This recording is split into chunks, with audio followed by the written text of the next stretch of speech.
many remarkably talented architects who have left their stamp on iconic buildings across Greater Victoria, including Peter Cotton. He died in 1978 at 68 years old. But his life story is safely preserved at the BC Archives. Most people think that the BC Archives are dusty and old records. But files like the life of Peter Cotton illustrate that we have everything from Craigflower House to this modernist design reminiscence of Badman. Born in Merritt in March of 1910, Peter Cotton grew up in New Westminster and was stationed in Europe during the Second World War.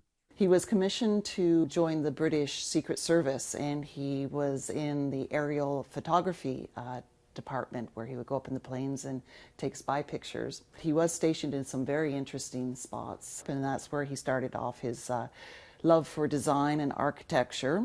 After the war, Cotton enrolled at the University of British Columbia in Vancouver. And he began an architecture club there. Like-minded students got together and they decided that they would ask the president of the time if they could have an actual degree for architecture. So he was very significant in starting the architectural degree over in UBC. After graduation, Cotton focused on furniture. And he started designing for his friends and young married couples. Reasonably priced, the new, sleek, modern furniture company called Perpetua took off. They won quite a few awards over in Italy. He won national awards as well. Started up a brick-and-mortar store in Vancouver. Unfortunately, that didn't fly, so they decided just to sell commercially. Cotton moved to Victoria in the late 50s. I think probably his iconic design was his own house on Toronto Street, which is still standing.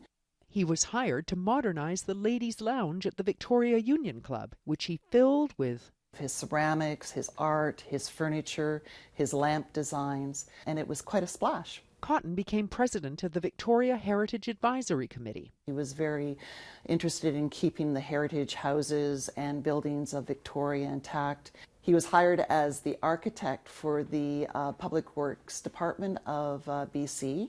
He was tasked with rebuilding the Government House after its fire. That fire was in April of 1957. He also did the refurb of Emily Carr House, Craigflower, and St. Andrew's Church. A fascinating life, safely preserved for anyone to research at the BC Archives. This Week in History, brought to you by the Royal BC Museum, bringing British Columbia's stories together.